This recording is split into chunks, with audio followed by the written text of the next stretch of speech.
रामानंदाचार्य जी महाराज सब लोग जानते हैं, रामानंद संप्रदाय के आचार्य। वे जब अपने बाल्यकाल में थे, उनके साथ एक बड़ी सुखद घटना हुई। एक गांव में एक महात्मा आए और वे महात्मा आकर के नाम की महिमा सुना रहे थे। बहुत सावधानी से सुनना सब लोग।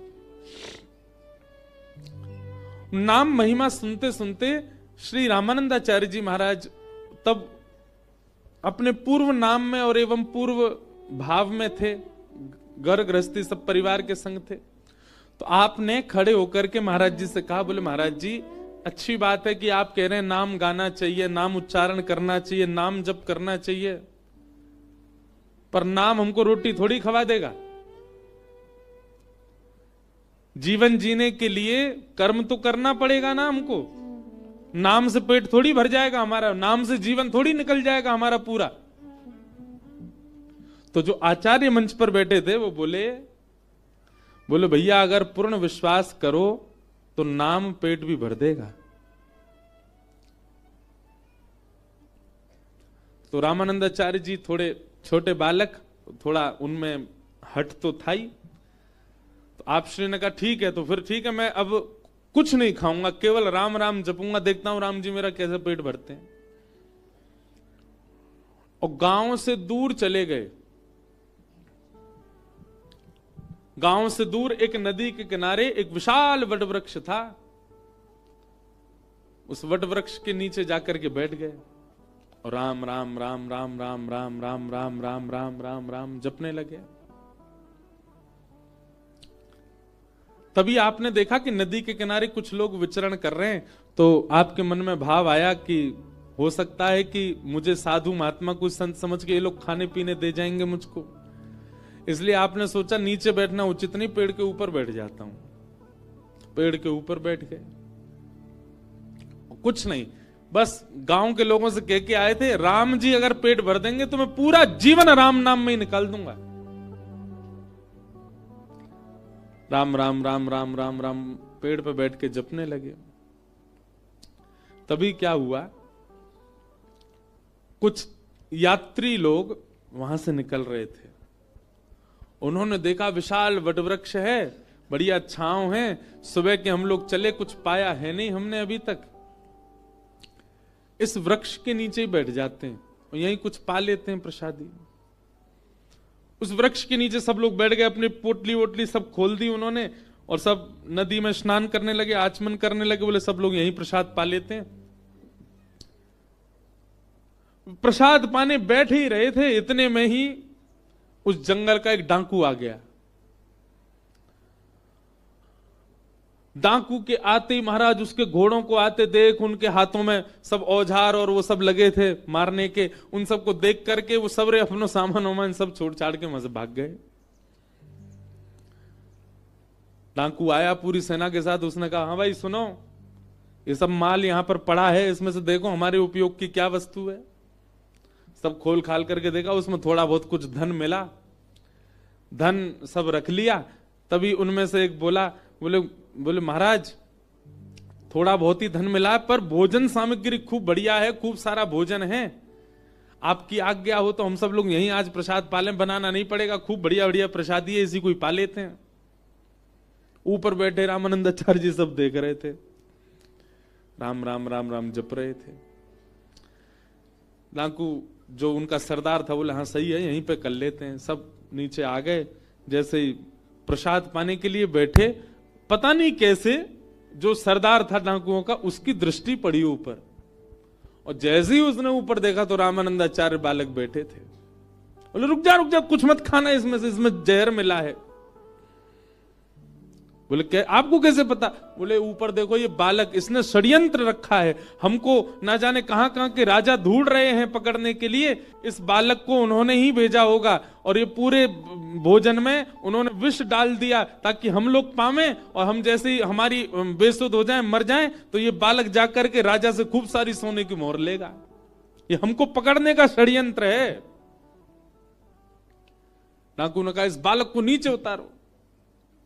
रामानंदाचार्य जी नीचे आए, राम राम राम राम राम राम राम राम राम। बोले क्यों रे बालक, हमको खिलाने के लिए ये विष मिला करके तूने भोजन पूरा नीचे फैलाया। बोले नहीं, राम राम राम राम राम राम। टांकुओं का सरदार बोला ये ऐसे नहीं मानेगा, इसका भोजन इसी को खिलाओ। अब रामानंदाचार्य जी तो मुंह बंद करें, इधर उधर भागे तो पकड़ लिया उनको। बोले इसके हाथ पकड़ो, इसके पैर पकड़ो, मुंह खोलो इसका। और जैसे ही मुंह खोल करके महाराज, अच्छा मुंह खोल करके भी कुछ गलत वस्तु नहीं है, पेड़ा खिला रहे हैं, मोहनथार खिला रहे हैं, पूड़ी खिला रहे हैं, रबड़ी खिला रहे हैं, जितनी सामग्री थी सब खिला रहे हैं। रामानंदाचार्य जी के नेत्रों से आंसू गिर रहे हैं। बोले जय हो राम जी, ऐसा प्रसाद तो मैंने कभी नहीं पाया कि 56 भोग ठूस ठूस के खिलाए जा रहे हैं। ये है राम नाम की महिमा। और उसी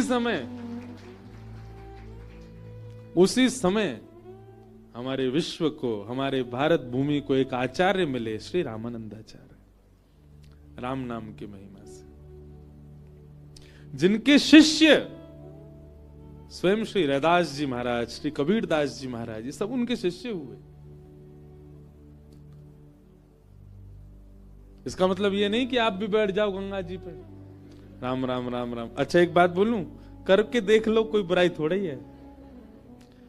राम जी कहीं ना कहीं से कृपा कर ही देंगे। लेकिन हम एक बात कह रहे हैं, जब हमको एक कथा से ये बात विश्वास हो गई कि राम नाम से अन्न मिल रहा है, तो क्यों ना उस राम नाम से राम को ही मांग लो।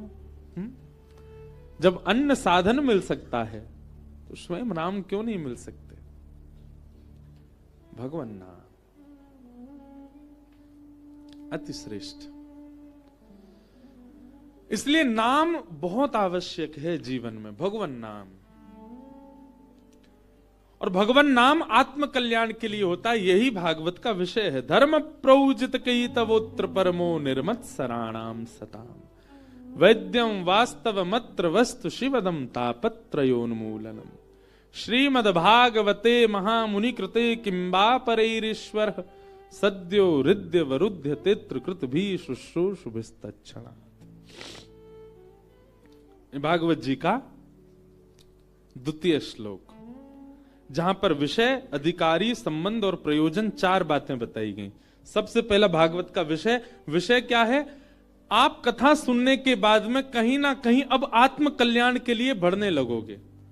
अभी तक आपकी स्थिति क्या है? कहीं ना कहीं आप देह की पुष्टि का भाव रखते हैं। ऐसा खाऊं जिससे देह पनपे, ऐसा कुछ करूं जिससे मेरे देह को सुख मिले, ऐसा कुछ करूं जिससे मेरा देह प्रबल हो, धनवान हो, संपत्तिवान हो। ऐसी ऐसी इच्छाएं जब देह के लिए आती हैं, तब तक आप धर्म कर रहे हो। लेकिन जिस दिन आपके मन में भाव आ जाता है, भाई देह तो नश्वर है, इसके भीतर विराजमान जो आत्मा है उसका उद्धार करना है मुझको, और देह का माध्यम लेना है, उसी दिन आप परम धर्म करने लग जाते हो। अभी हमारी स्थिति क्या है? आंखों से ऐसा देखूं जिससे आंखों को सुख मिले। पर परम धर्म करने वाली की स्थिति क्या हो जाती? आंखों से उसको देखूं जिससे आत्मा की संतुष्टि हो। संसारी व्यक्ति क्या? ऐसा सुनूं जिससे मैं एंटरटेनमेंट हूं, जिससे मेरा मनोरंजन हो। लेकिन आध्यात्मिक व्यक्ति क्या कहता है? ऐसा सुनूं जिससे मेरा आत्मचिंतन हो। संसारी व्यक्ति ऐसा खाऊं जिससे मेरी जीव को सुख मिले, और आध्यात्मिक व्यक्ति ऐसा खाऊं जिससे मेरा और भजन बढ़े। वजन नहीं, भजन।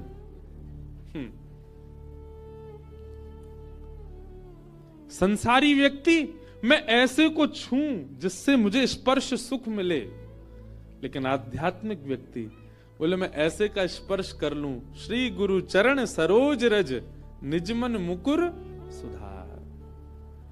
श्री गुरुदेव के चरणारविंदों का स्पर्श करूं, वैष्णवों के चरणारविंदों का स्पर्श करूं, महज्जनों के चरणारविंदों का स्पर्श करूं।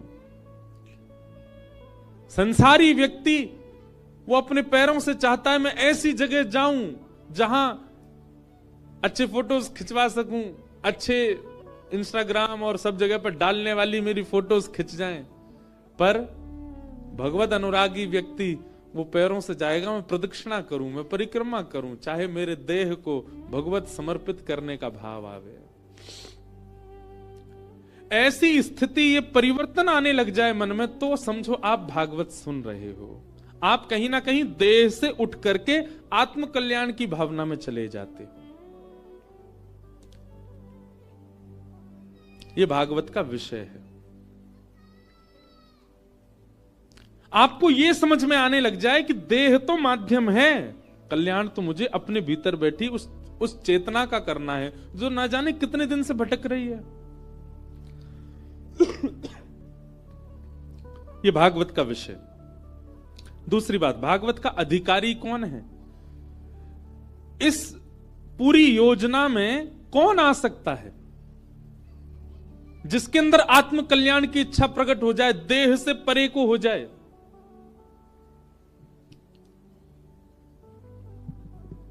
तो अधिकारी के लिए बताया गया निर्मत सराणाम सताम, जिसके अंदर मात्सर्य दोष नहीं है। मात्सर्य दोष किसको कहते हैं बंधुओं? दूसरे के प्रति ईर्ष्या होना, किसी के रूप पर ईर्ष्या, किसी के धन पर ईर्ष्या, किसी की उपलब्धि पर ईर्ष्या, किसी की पत्नी को देख के ईर्ष्या, किसी के बच्चों को देख के ईर्ष्या, किसी के पति को देख के ईर्ष्या, इसी को ही मात्सर्य दोष कहते हैं। एक बात बहुत ध्यान से सुनिएगा, हम पिछली 2 कथा से एक बात कह रहे हैं कि आप कितने भी अवगुण युक्त हो जाओ, भगवान फिर भी मिल जाएंगे आपको। आपके अंदर क्रोध ज्यादा, फिर भी ठाकुर जी मिल जाएंगे। आपके अंदर लोभ ज्यादा, फिर भी ठाकुर जी मिल जाएंगे। आपके अंदर मोह ज्यादा, फिर भी ठाकुर जी मिल जाएंगे। आपके अंदर काम ज्यादा, फिर भी ठाकुर जी मिल जाएंगे। लोभियों को मिले हैं, कामियों को मिले हैं, मोहियों को मिले हैं, सबको ठाकुर जी मिले हैं। दूषित खाने पीने वालों को भी मिले, भक्ष खाने वाले को भी ठाकुर जी मिले हैं। सदन कसाई जैसे को भी मिले हैं जो रोज जानवर काट काट के बेचता था। लेकिन ईर्ष्यालु को ठाकुर जी नहीं मिलते, जिसके चित्त में ईर्ष्या भाव है। और एक बात बताएं आपको, मुझसे लेकर के पीछे बैठे हर व्यक्ति के अंदर ईर्ष्या तो आई है।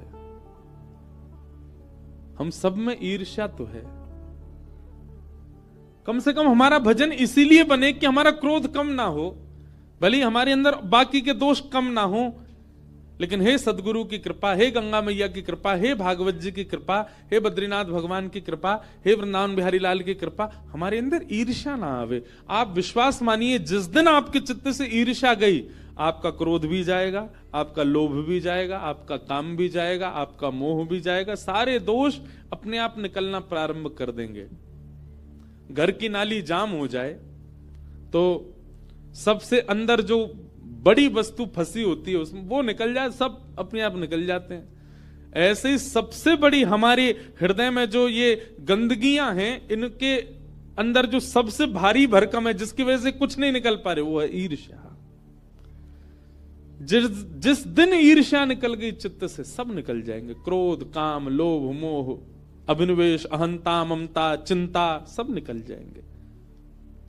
और ईर्ष्या नहीं निकली, कितनी कथा सुन ले, कितनी भजन कर ले, कितनी गंगा जी में डुबकी लगा ले, भर की पौड़ी पर देखो महाराज चैन पकड़ के लिए जा रहे हैं, दे डुबकी।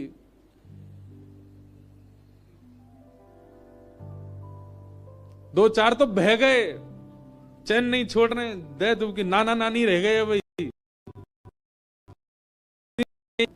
कितनी डुबकी लगाओ भैया, मछली तो जन्म ही गंगा जी में लेती है। आप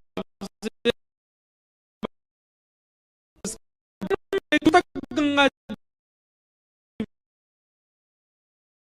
तो श्वास भी वही, उसका तो भोजन भी वही।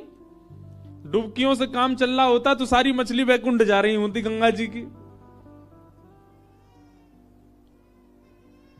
एक बात कहें, कई लोग शायद हो सकता खुश हो जाएं इस बात को, गंगा जी के स्नान से ज्यादा शास्त्राज्ञा कहते हैं गंगा तब दर्शनात् मुक्ति। गंगा जी का दर्शन कर लो बस, उसी से ही मुक्ति हो जाती है। खुश है गए कई लोग। कई अनकेन ने कह रखी होगी यार एक डुबकी तो लगावेंगे 7 दिनों में।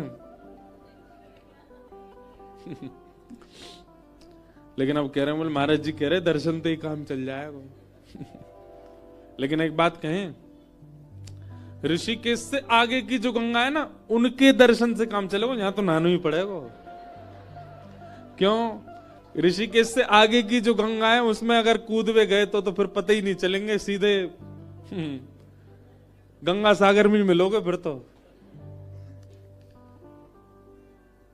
स्नान का अपना महत्व है कि गंगे गंगे तियो ब्रूयात यो जनानाम सतैरपि मुझ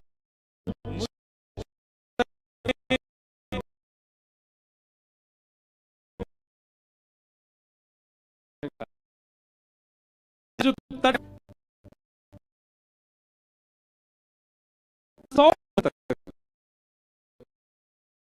संपूर्ण गंगा तट ही माना जाता है। ऐसे 100 योजन के भीतर, मतलब यहां बैठ के गंगा गंगा बोलो और यहां से 100 योजन चले जाओ, 1 योजन में 3 किलोमीटर होते हैं शायद, हैं? 100 योजन में कितने हो गए? इतनी दूर तक कोई भी गंगा गंगा कहे, उसको गंगा जी में डुबकी लगाने वाले के समान फल प्राप्त होता है। आप कहेंगे इतनी बड़ी बात क्यों फेंक रहे हो महाराज जी? फेंक नहीं रहे, हम सत्य कह रहे हैं। ये भी क्यों है पता है? अब गंगा प्राकट्य की कथा है, सुना देते हैं। 3 पीढ़ियां निकल गई गंगा जी को लाने में। एक राजा की कथा आती, भागवत जी में ही कथा है। सगर राजा जो थे, उनके अनेक पुत्र हुए और उन पुत्रों का किसी का, वो कथा लंबी है, उनका वध हुआ।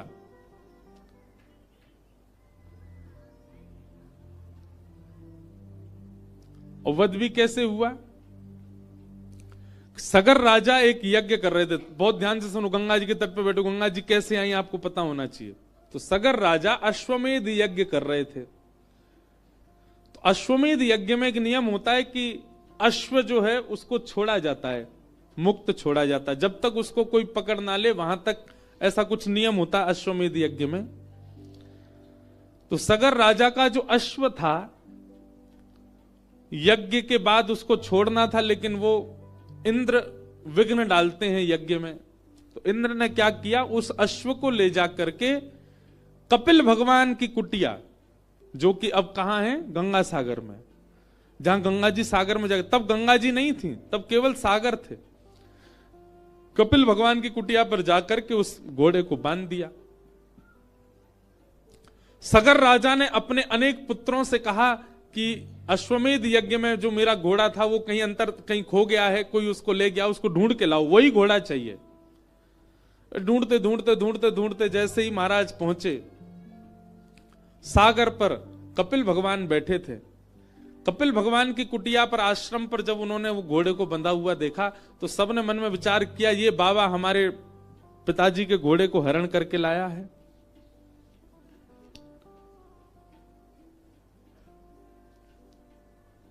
जैसे ही कपिल भगवान को उन्होंने उठाने का प्रयास किया तो ब्रह्म ध्यान में बैठे थे, ध्यान से जैसे ही उठे, नेत्र खोले तो उनके नेत्रों से अग्नि प्रज्वलित हुई और वे सारे बालक सगर के वहीं जल गए, राख बन गए।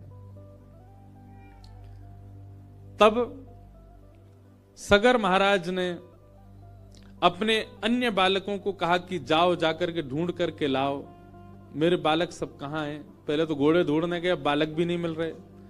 ढूंढते ढूंढते जब वे सब लोग गए और जाकर के देखा कपिल भगवान बैठे थे, कपिल भगवान के चारों ओर राख का ढेर पड़ा था। जाकर के कहा कि भगवान, हमारे पूर्वज मिल नहीं रहे हैं, कहां हैं? तब कपिल भगवान ने कहा, देखो हमारी ब्रह्म अग्नि से वे सब नष्ट हो गए हैं और उन्हीं की ये ढेर राख का पड़ा है। क्योंकि एक साधक की तपस्या भंग करने के लिए लोग आए थे, इसलिए इनको मुक्ति नहीं मिली है अभी। बोले इनको मुक्ति कैसे मिलेगी? बोले इनको मुक्ति यदि दिलाना चाहते हो तो विष्णुपदी, भगवान विष्णु के नित्य अभिषेक का जो चरणामृत वैकुंठ में है, यदि वो पृथ्वी पर आवे और वो इनका स्पर्श करे तो ये मुक्त हो जाएंगे। तब महाराज इन्हीं हिमालयों पर खड़े होकर के 3 पीढ़ियों ने, एक पिताजी, एक दादाजी पूरे जीवन निकल गए सेवा करते करते, गंगा जी नहीं आई। दूसरे निकल गए, गंगा जी नहीं आई। और उसी वंश में तीसरी पीढ़ी में आए भगीरथ जी, और उन्होंने जब यहां पर तपस्या की तो 3 पीढ़ियों तक गंगा जी नहीं आई। 3 पीढ़ी बाद गंगा जी ने मन में विचार किया कि अब चलना चाहिए, इतना हमें बुला रहे हैं। तो गंगा जी नहीं आ रही थी, उसके पीछे कारण था।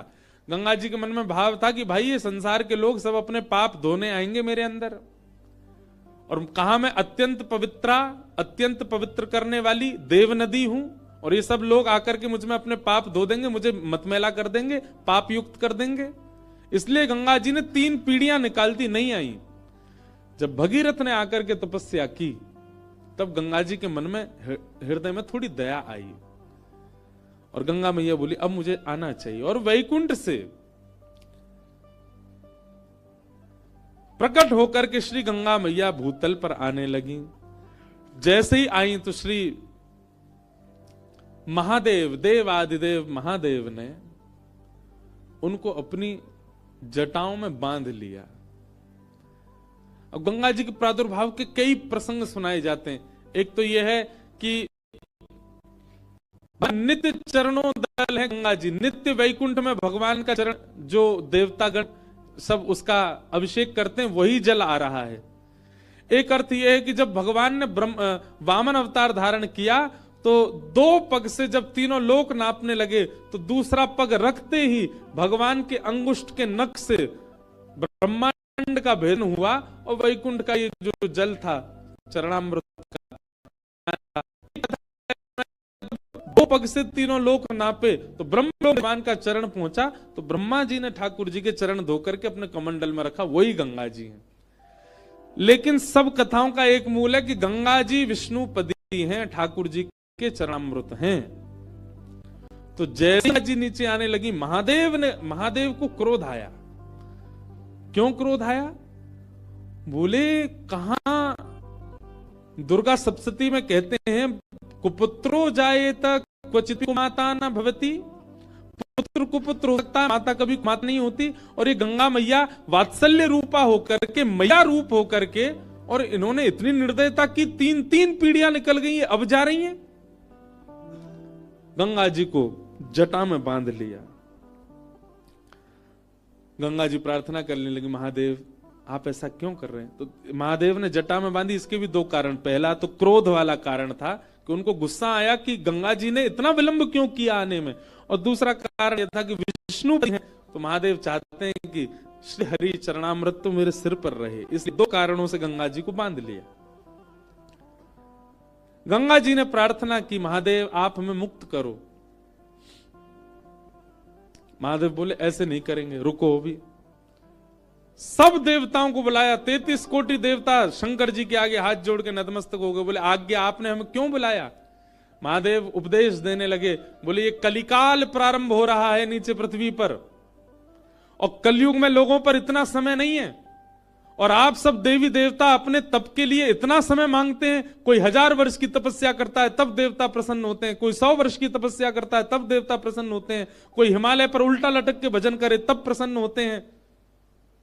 आप सब देवी देवताओं को अपने आप को सहज बनाना पड़ेगा। तो सब देवी देवता आ गए, सबने आकर के अपनी सहजता व्यक्त कर दी। बोले महाराज, शनि भगवान बोले हम पे तो कोई सरसों को तेल चढ़ा दे, हम वैसे ही प्रसन्न हो जाएंगे। महादेव बोले अच्छा है। ब्रह्मा जी बोले हमारे तो मंदिर ही नहीं है पूरी पृथ्वी पर, कोई ब्रह्मणे नमः एक बार भी कह देगा तो हम उससे प्रसन्न हो जाएंगे। भैरव बाबा, अंबा मैया, सब ने आकर के अपनी सहजता बता दी। कोई इतना कर दे हम उसी से प्रसन्न, कोई इतना कर दे इसी से प्रसन्न, अरे कोई कुछ ना करे केवल हमारी ओर देख ले हम उसी से प्रसन्न हैं। तब महादेव ने गंगा जी से पूछा कि आप बताइए, अब सबने तो अपने भाव बता दिए, आपकी प्रसन्नता क्या है? तब गंगा जी कहती हैं, गंगे गंगे तुयो ब्रूयात योजनानां सतैरपि मुच्यते सर्व पापेभ्यो विष्णु लोकम सगच्छति। हे महादेव, मैं वचन देती हूं, मैं जहां जहां से बहती हुई जाऊंगी, मेरे तट से 100-100 योजन दोनों तरफ तक, जहां तक मेरी वायु भी नहीं पहुंच रही है मेरा स्पर्श करके, ऐसे 100 योजन दूर बैठ करके व्यक्ति भी यदि गंगे गंगे गंगे गंगा गंगा गंगा कह करके स्नान कर ले, और स्नान ना भी करे, केवल गंगा गंगा बोल दे, उसके समस्त पाप नष्ट होंगे और उसको विष्णु लोक की प्राप्ति होगी। जब गंगा जी ने अपनी इस सरलता और सहजता को व्यक्त किया, तब महादेव ने अपनी एक जटा को खोला और जटा शंकरी बनकर के श्री गंगा जी भूतल पर प्रकट हुई। बोलो गंगा मैया